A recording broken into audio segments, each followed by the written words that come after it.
un atome, puis des groupes d'atomes, puis l'ADN, puis le fond d'une pupille, l'iris, l'œil, un visage de femme, puis son corps allongé dans le parc du siège de Google à San Francisco. Puis le jardin dans lequel elle est allongée, le parc, le quartier de la ville, le pays, le continent, puis la Terre flottant dans l'espace avec la Lune, puis le système solaire, puis la galaxie, puis des groupes de galaxies, puis la Voie lactée, puis des centaines de milliers de Voies lactées avant d'arriver au nuage cosmique. Je viens de vous faire un peu plus rapidement, avec la voix, une petite vidéo qui tourne sur Internet depuis plusieurs années et qui nous en dit long sur cette différence abyssale qu'il y a entre l'infiniment grand et l'infiniment petit.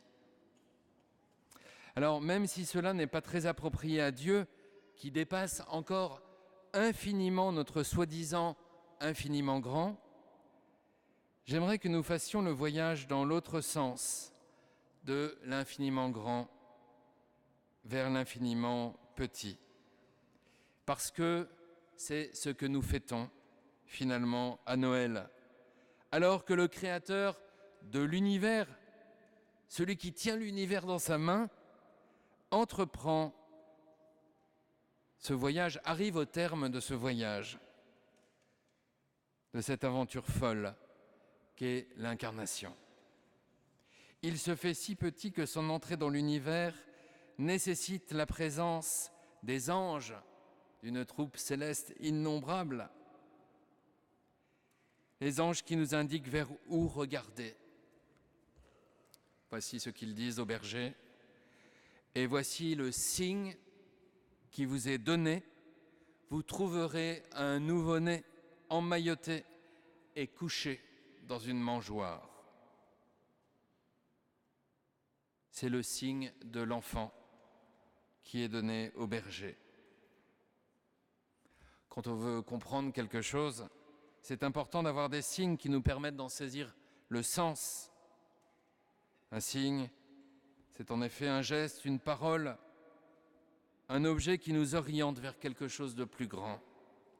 Alors, qu'est-ce que ce signe de l'enfant peut nous faire comprendre du mystère de Noël, de la naissance d'un sauveur? Je m'arrêterai à 3 aspects que le signe de l'enfant évoque. Le premier est celui de l'inattendu de Dieu. Le second est celui d'un renouveau qu'il apporte avec lui. Et enfin, le troisième est celui de l'humilité. Ce Dieu est pour le moins inattendu.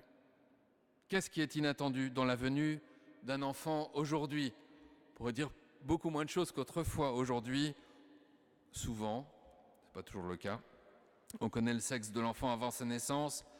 Parfois, les parents ont bien fait attention au moment jugé opportun pour avoir un enfant, etc.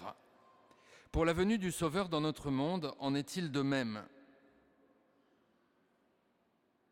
Nous avons chanté de manière un peu poétique, depuis plus de 4000 ans, les prophètes attendaient. Oui, il y avait en Israël une attente de ce Messie, une attente d'une intervention définitive de Dieu en faveur de son peuple. Pourtant, malgré cette attente, personne n'avait entrevu comment cela allait se passer. Et au dernier moment de cette histoire du salut, seule la Vierge Marie, Saint Joseph, Sainte Élisabeth comprennent et accueillent autant que faire se peut ce mystère. Pourquoi cette venue est-elle si inattendue? Eh bien parce que Dieu fait irruption dans notre monde, non comme un roi glorieux, qu'il est pourtant. Il vient comme un enfant faible, à la merci des hommes. Il est livré aux mains des hommes.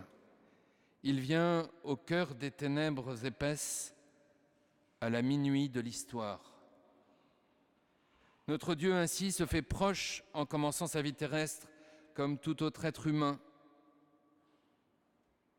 Il vient dans l'humilité et la pauvreté, repose dans la mangeoire, sur de la paille, emmailloté de l'ange. L'incarnation du Fils de Dieu n'est pas un jeu, il ne fait pas semblant d'être homme.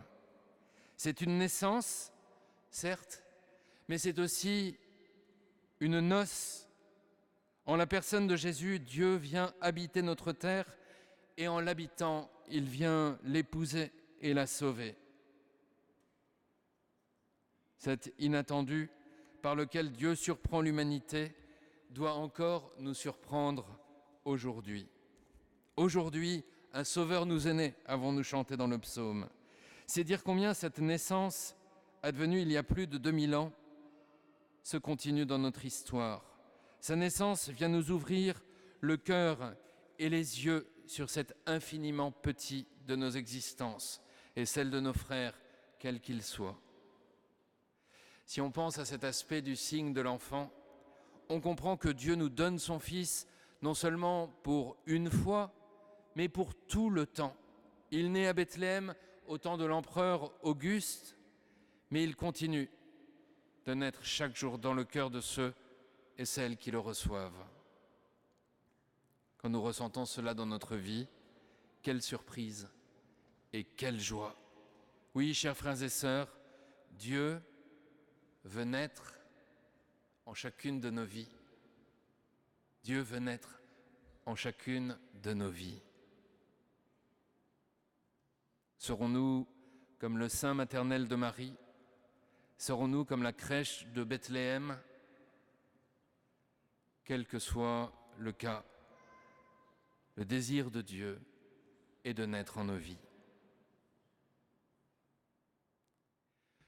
Cette naissance est porteur de renouveau. Et ce nouveau-né, qui est le premier-né de Marie, comme dit l'Évangile, et son unique enfant d'ailleurs, ce premier-né de Marie est aussi le premier-né et l'unique engendré du Père. Il est avant toute création, et en lui tout est créé. L'organiste vient de me dire que c'était trop long déjà, non? N'hésitez pas à tirer.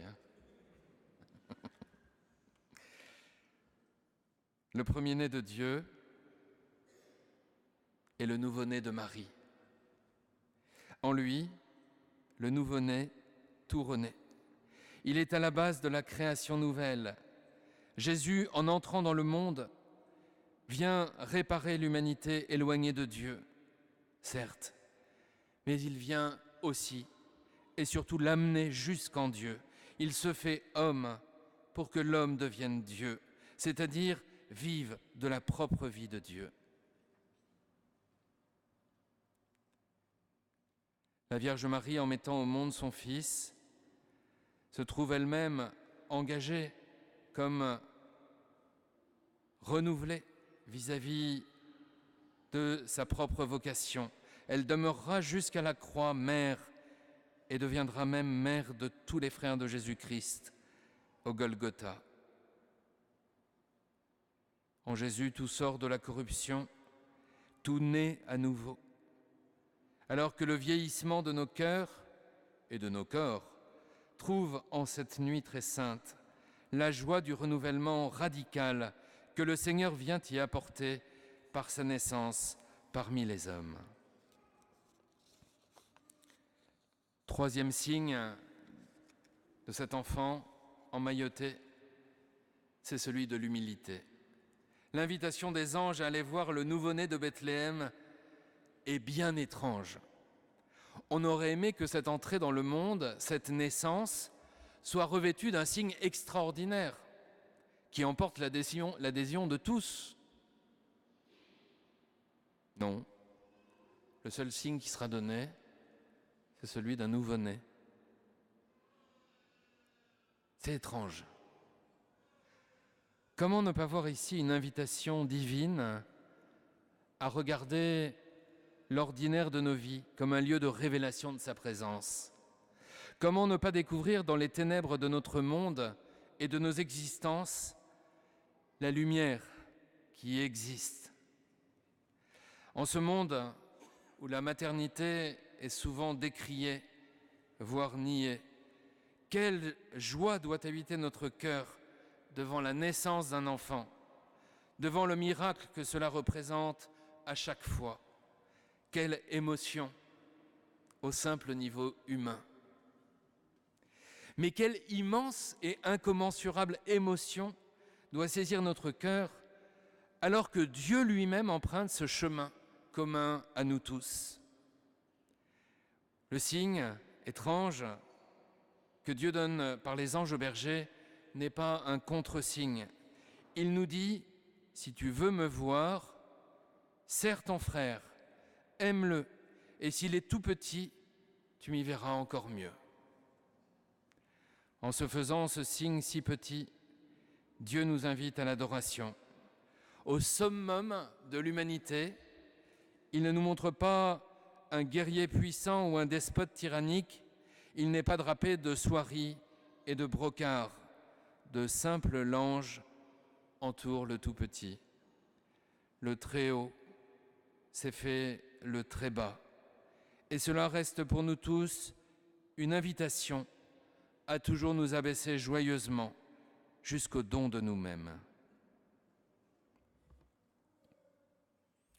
Pour terminer, chers parents, chers enfants, chers grands-parents, vous tous, chers amis, quelle que soit votre situation de vie, le signe de l'enfant emmailloté et couché dans une mangeoire vous est donné pour aller plus loin en cette nuit où le Sauveur du monde est né. Nous rencontrons ce soir un nouveau-né. Ce nouveau-né est un Sauveur qui nous est donné. Ce soir, la mangeoire, c'est l'autel où, sous l'apparence du pain et du vin, Jésus va reposer, enveloppé de l'ange. Il est là pour nous et pour notre salut. Il naît de nouveau dans nos cœurs. Alors, chers frères et sœurs, saurons-nous à notre tour reconnaître dans le nouveau-né le signe que Dieu nous donne? Saurons-nous voir dans la perspective de cette mangeoire la croix et la résurrection? Saurons-nous adorer en lui le pain de vie? C'est ce que je vous souhaite en cette sainte nuit. Joyeux Noël à tous. Amen.